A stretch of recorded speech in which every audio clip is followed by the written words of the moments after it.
drugs which are the beneficial for the treatment of the rheumatoid arthritis. There are the two types of drug. Basically here the first one is NSAIDs and the second one is steroid components. The NSAIDs are the non-steroidal anti-inflammatory drugs, and in which basically we are giving the aspirin, and the dosage of the aspirin is like 3 to 4 gram per day. And the second one drug is the steroids. They are giving in the two forms, like the either oral or either intra-articular on the joints directly. When we are going to give the orally, the drug is prednisolone, and if the drug should be given in the form of intra-articular directly, the drug will be injected in the joints, then that is the triamcinolone. These are the drug which is directly injected into the our joint region. So these are the acute flare of the rheumatoid arthritis. These are the main drugs which are used here, and these are the drug which are showing the bridging effect here. What does it mean, bridging effect? There is a methotrexate is the drug which is given to the patient, for the patient who is suffering from the rheumatoid arthritis for the 2 to 4 weeks in the starting of these disorders, and that is the mainly steroid drugs. If between these times when the methotrexate is given and the time which showing the symptoms of these rheumatoid arthritis disorders will be called as the bridging effect. Next one, third type of drug we are also giving in the treatment of the anti-rheumatoid drug, that is the disease modified anti-rheumatoid drugs. These are the drugs which is basically classified into the three types. The first one is conventional DMRD, that is disease modified anti-rheumatoid drugs, and disease modified anti-rheumatoid drugs biological and small molecules kinase inhibitors. The first one is conventional DMRD, in which the drugs are included like methotrexate, hydroxychloroquine, and sulfasalazine, and immunomodulators. The immunomodulators like cyclosporin, azathioprine, and osimertinib and osimercarbil. These are the drugs which are the immunomodulators. They are also going to helpful for the disease modified and anti-rheumatoid disorders drug. And there is also included the some groups of the biological convention. In the biological, we are going to see the TNF inhibitor, TNF-alpha inhibitor, that is basically the inflammatory mediators inhibitor.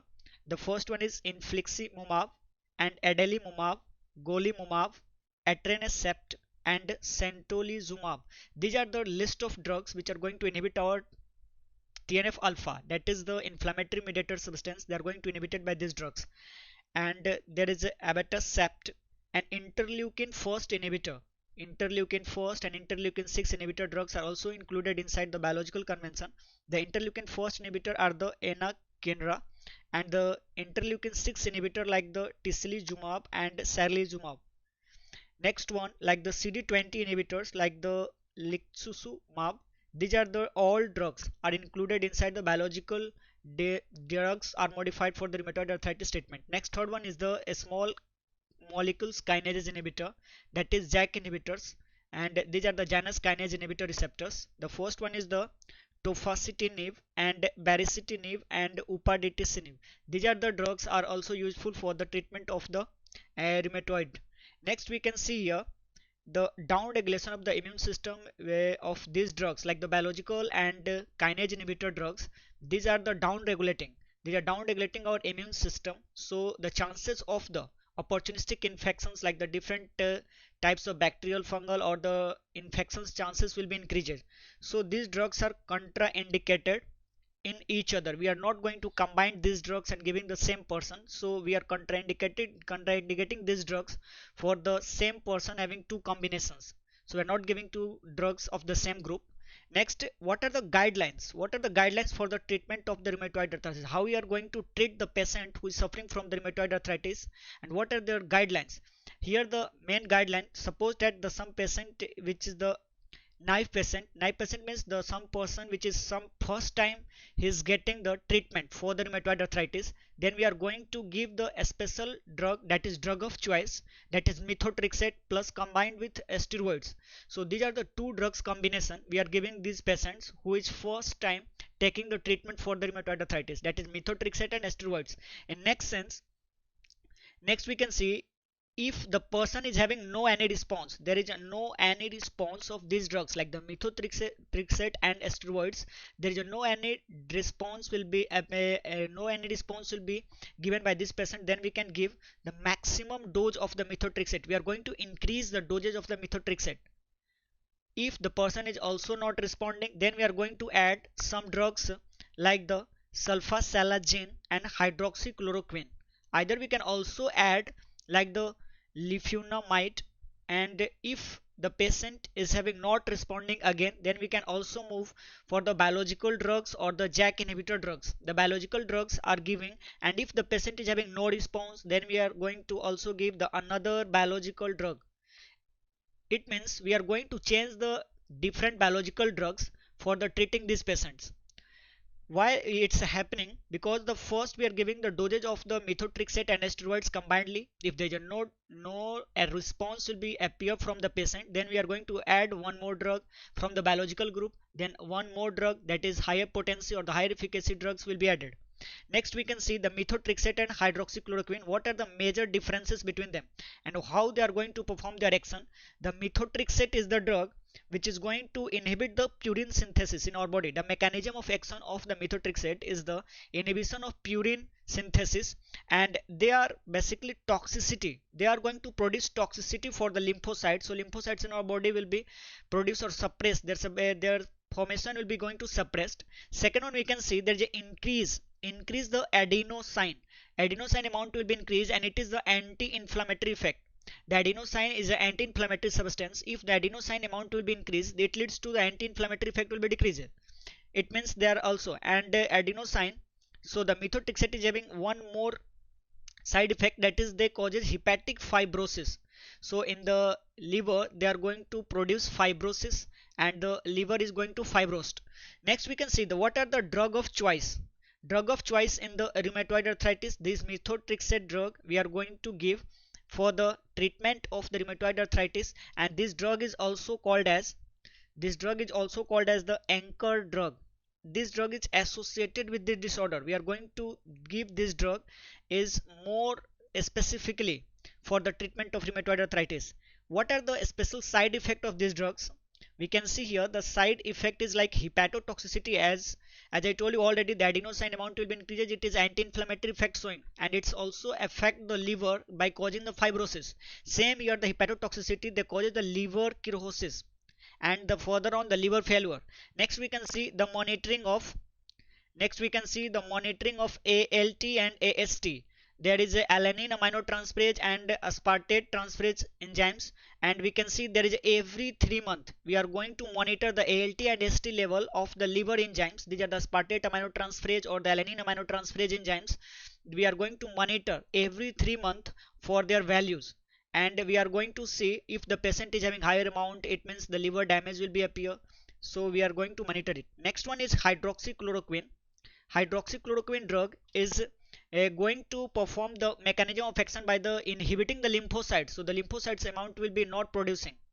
Next one we can see stabilizes this hydroxychloroquine is going to stabilize. This hydroxychloroquine is going to stabilize the lysosome. So the lysosome will be going to lysis the cell. It again showing the anti-inflammatory effect. Next we can see what are the usage of hydroxychloroquine drug. There is in the mild cases of the rheumatoid arthritis we can give monotherapy of these drugs. In the moderate and severe cases we are going to add one drug. We are going to add some dosage of these drugs and add more drugs if the any patient is having suffering from the more severe cases. Next we can see what are the side effect of hydroxychloroquine. We can see the retinopathy, and the retinopathy is leads to the bull's eye.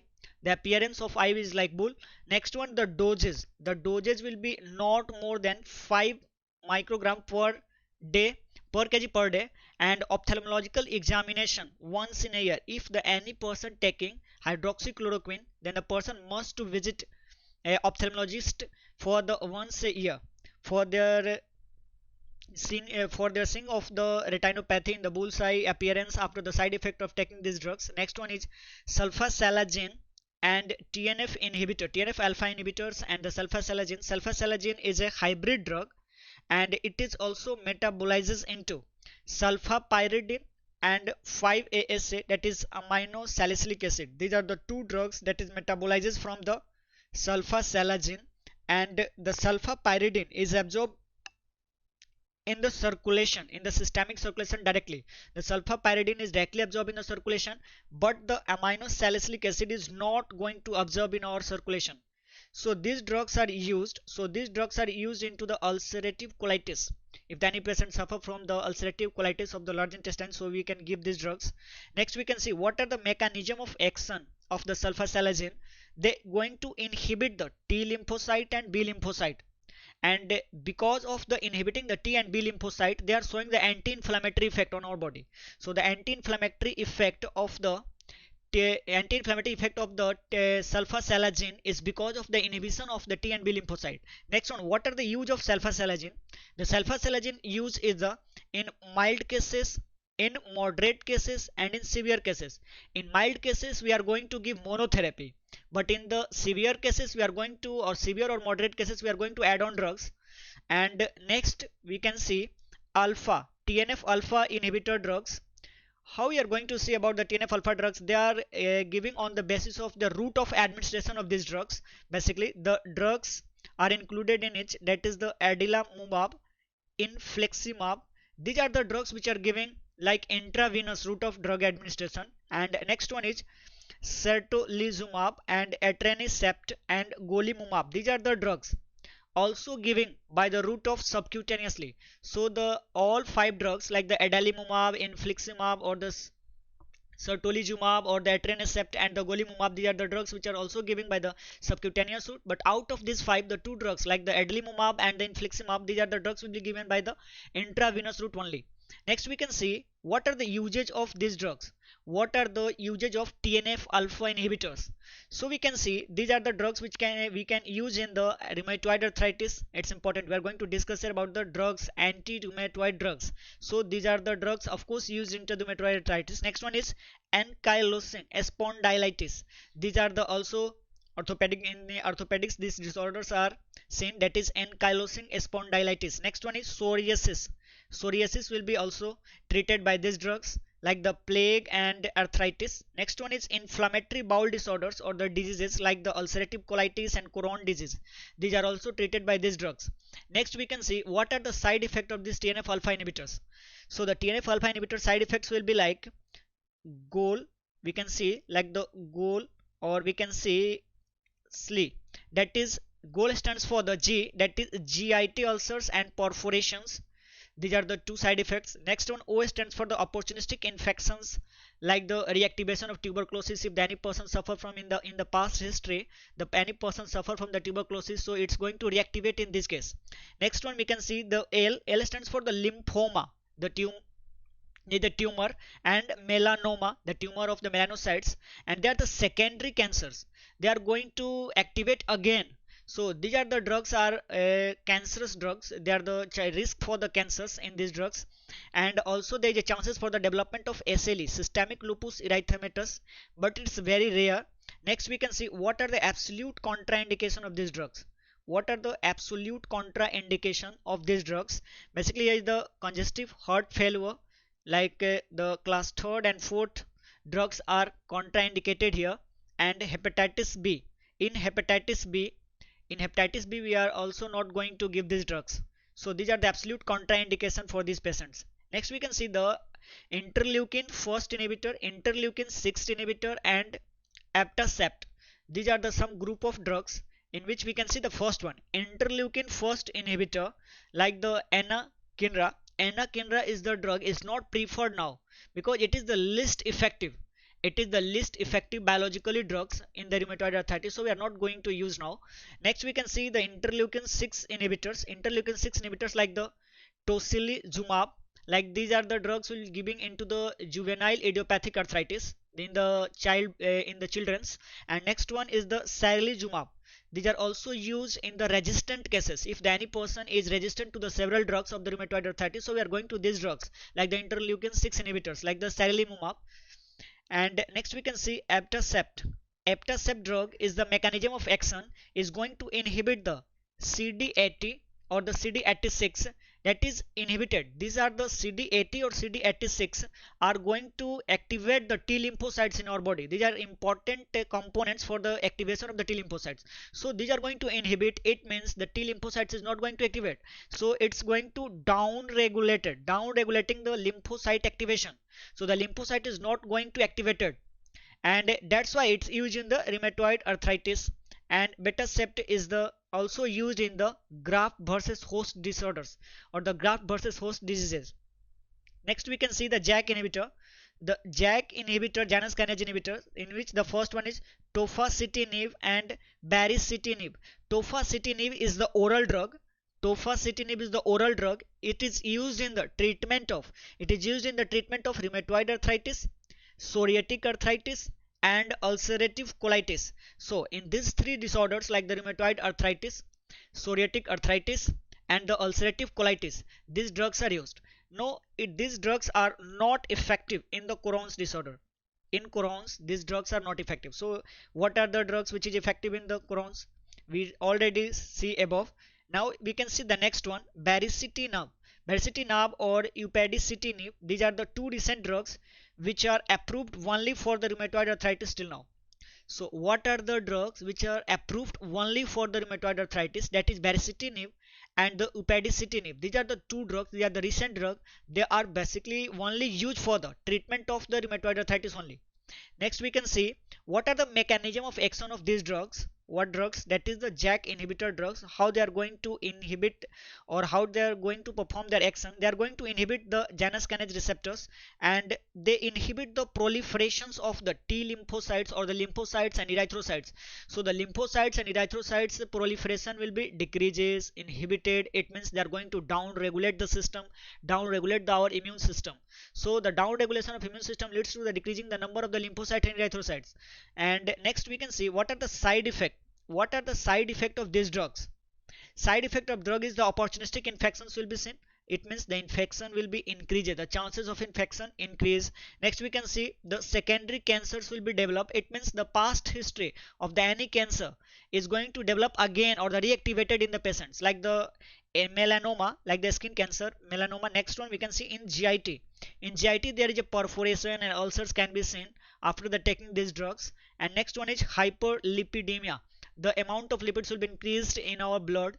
So these are the main drugs which we are going to use into the treatment of rheumatoid arthritis. And that's all about this topic. And thank you. See you in next video.